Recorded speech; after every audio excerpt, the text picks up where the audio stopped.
Assalamualaikum warahmatullahi wabarakatuh. Salam bahagia, selamat sejahtera.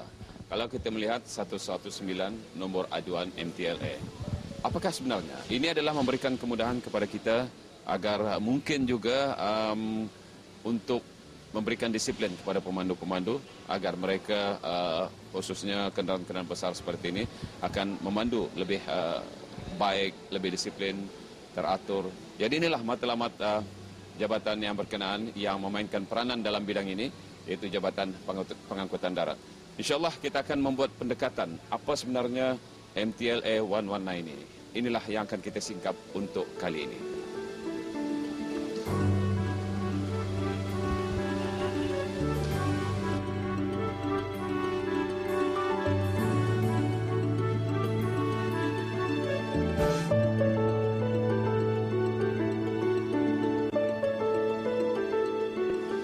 Ya, Alhamdulillah, setelah kita tadi ingin tahu sebenarnya apakah MTLA 119, kita bersama dengan salah seorang pegawai yang memainkan peranan dalam perkara ini. Assalamualaikum, Tuan. Waalaikumsalam warahmatullahi wabarakatuh. Alhamdulillah, Tuan. Sementara pemeriksaan dijalankan, barangkali dapat memberikan penjelasan apa dia sebenarnya aduan MTLA ini. Okey, terima kasih. Nombor aduan MTLA 119 adalah salah satu inisiatif Lembaga Malaysian Pengangkutan Bermotor.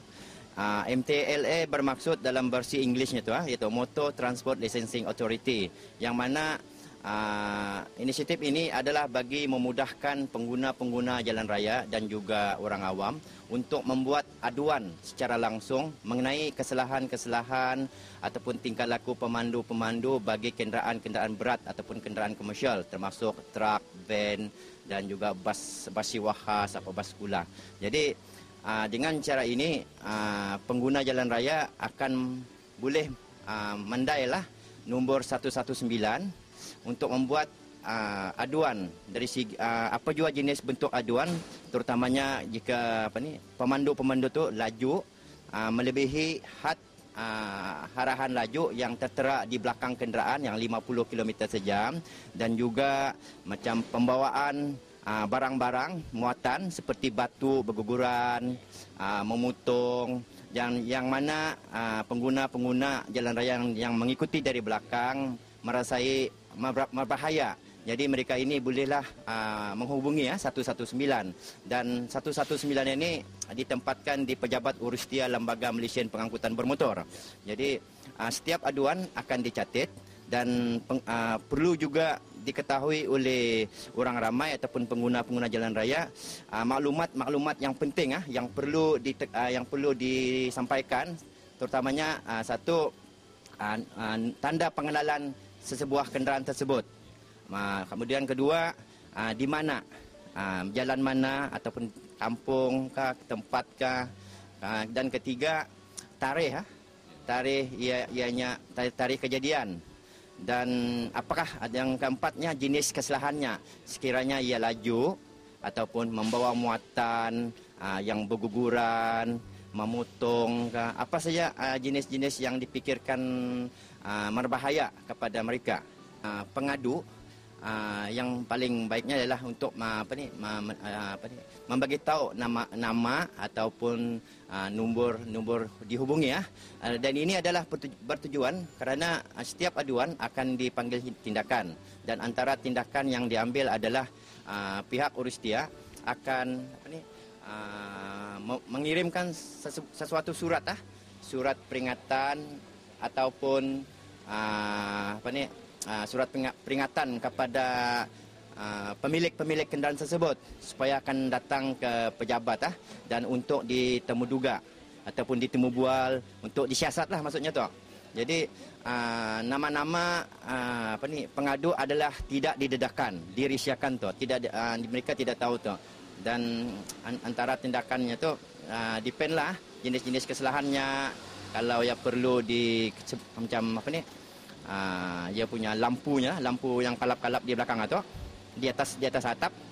Jadi adalah bentuk-bentuk kesalahannya tu akan diambil tindakan yang bersesuaian lah dengan dengan jenis aduan yang disampaikan. Terima kasih. Jadi dalam pada itu adakah 119 ini bertugas 24 jam ni? Okey, terima kasih ya. Memang 119 ini beroperasi ya 24/7. Maksudnya pada waktu pejabat dibuka, ianya akan dijawab oleh kaki tangan Urustia, dan selepas waktu bekerja 4.30 ataupun waktu hari Jumaat ataupun cuti kelepasan awam, aduan-aduan masih lagi boleh dibuat kerana nombor warna-warna ini akan didivert kepada mobile, yang mana lembaga mempunyai satu nombor mobile yang mana untuk memudahkan orang ramai membuat aduan. Jadi selepas waktu bekerja, hari-hari kelepasan awam akan teruslah dimudah alih kepada mobile. Kat ini memang itu saja nombor yang ada yang kepada Urustia, dan sebelum ini pun memang ada nombor 426994. Tetapi yang nombor itu hanyalah pada waktu pejabat saja. Memang diketahui ada kelembatan menjawab tu. Kadang-kadang sambutan aduan itu menggalakkan masa ni. Alhamdulillah. Dan apakah sebenarnya yang pernah diadukan oleh orang ramai melalui 119 ini? Okey. Mengikut statistik lembaga yang aduan-aduan yang diterima, kebanyakannya etika memandu. Selalunya pemandu-pemandu ini lari deras, iaitu speeding, melebihi had laju, memotong, dan ada juga pemandu-pemandu itu tidak menggunakan lampu-lampu menggunakan lampu isyarat, signal lah. Ketika berhenti, ketika hendak memotong, dan ada yang melanggar lampu merah dan tidak berhenti di persimpangan. Itulah. Dan juga jenis-jenis muatan yang berguguran yang kebanyakannya batu. Retroreflector yang pelekat jalur yang berbentuk jalur yang berwarna kuning di sebelah sisi kenderaan dan juga merah di belakang kenderaan. Ini adalah pada 1 hari bulan Januari 2012 ini adalah dimestikan semua kenderaan berat, terkecuali van dan bas, belum lagi adalah dimestikan untuk memasang jalur reflektor ini. Dan kepada mereka pemilik kenderaan yang tidak mematuhi syarat-syarat ini akan diambil tindakan yang bersesuaian. Dan pemasangan jalur reflektor ini bukan saja terhad kepada pengusaha-pengusaha swasta, dan juga ianya diwajibkan kepada kenderaan-kenderaan milik kerajaan. Dan pada masa ini adakah kalau misalnya kenderaan berat ini tidak menggunakan reflektor ini boleh dibuat aduan misalnya, sedangkan ianya diluluskan dalam pemeriksaan? Okey. Setiap kenderaan berat, jika ia membuat pemeriksaan untuk membarui lesen kenderaan, jika kenderaan ini tidak dipasang dengan retroreflector ini, jadi kenderaan itu tidaklah diluluskan tu. Sehingga mereka memasang retroreflector, barulah kereta itu akan diluluskan dan dikeluarkan sijil kesihatan dan roadworthiness-nya. Di kesempatan ini saya ingin menyarankan kepada pemilik-pemilik kenderaan berat, syarikat-syarikat yang memiliki kenderaan berat, mulai 1 Januari 2012 pemasangan jalur retroreflector adalah dimestikan, dan sesiapa tidak mematuhi pemasangan ini akan diambil tindakan yang bersesuaian.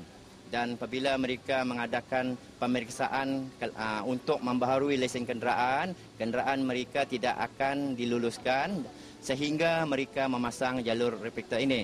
Dan saya menyuruh kepada orang ramai juga, jika memberi kerjasama untuk menghubungi 119 jika mereka mendapati apa jua kenderaan berat ataupun bas yang melakukan kesalahan yang dipikirkan, boleh menghubungi, membuat aduan kepada lembaga. Jadi itulah mengenai dengan 119, dan kalau kita lihat di sini reflektor merah yang sebenarnya yang diharapkan oleh Jabatan Pengangkutan Darat, dan di sebelah tepi ini adalah reflektor kuning Ini sebenarnya adalah untuk ciri-ciri keselamatan yang memberikan supaya lebih jelas besar kemungkinan mereka membuat putaran ataupun U-turn. Ini mungkin adalah salah satu sebab khususnya di waktu malam akan lebih jelas kepada pemandu-pemandu lain. Jadi bagaimana kalau kita meninjau bersama dengan salah seorang yang mempunyai kenderaan berat di sini? Tuan, setelah adanya 119 nombor aduan ini, macam mana prestasi pemandu-pemandu kenderaan yang Tuan miliki sendiri? Yang pentingnya prestasinya mestilah jimat bercermat, jaga keselamatan orang ramai dan lagi ketani. Kereta dalam keadaan baik. Jadi apa barangkali saranan Tuan lah kepada orang ramai dalam menggunakan nombor aduan 119? Saya mengucapkan terima kasih kepada kerajaan. Ini adalah baik. Sebelum itu macam kalau orang terlanggar jadi lari apa, tidak ada orang tahu di mana akan mau mengadu tuan. Jadi hanya dulu di polis saja, jadi sekarang kendaraan darat dapat juga orang hubungi tuan serta merta untuk kemudahan untuk orang ramai tuan. Jadi inilah ada baik untuk orang kendaraan harus sama-sama dengan orang ramai tuan. Terima kasih Tuan. Terima kasih Tuan Haji. Assalamualaikum. Waalaikumsalam warahmatullahi wabarakatuh. Alhamdulillah, itulah apa yang telah diperkenalkan 119. Kita juga telah membuat tinjauan kepada orang ramai dengan nombor 119. Satu nombor yang agak mudah, 119. Jadi dan juga reflektor ini adalah penting untuk digunakan untuk keselamatan seperti yang saya jelaskan tadi. Dan ini adalah lori ataupun truk yang menggunakan reflektor kuning di sebelah tepi, merah di sebelah belakang seperti yang dikehendaki oleh Jabatan Pengangkutan Darat. Jadi dengan adanya perkara-perkara seperti ini, satu peningkatan Jabatan Pengangkutan Darat yang sentiasa meningkatkan apa jua demi kepentingan orang ramai dan juga keselamatan bersama di jalan raya. Dan ini adalah untuk mentertibkan lagi pemandu-pemandu kenderaan berat yang rasanya mungkin akan lebih selamat daripada pemandu-pemandu kereta-kereta selun. Jadi dengan itu juga pihak Jabatan Pengangkutan Darat telah mengambil inisiatif untuk membuat nombor aduan 119, nombor yang paling mudah untuk dihubungi agar pemandu-pemandu kenderaan berat akan lebih berhati-hati, bertata tertib di jalan raya dan juga bertimbang rasa kepada kenderaan-kenderaan kecil. Jadi mudah-mudahan dengan adanya 119 ini akan lebih dikenali oleh orang ramai. Tujuan dan matlamat Jabatan Pengangkutan Darat mengadakan nombor aduan 119. Hingga jumpa lagi, salam hormat dan berhemah tinggilah di jalan raya demi menjaga keselamatan bersama. Dan kemalangan boleh dielakkan dengan adanya kerjasama semua pemandu di jalan raya. Jumpa lagi, assalamualaikum warahmatullahi wabarakatuh.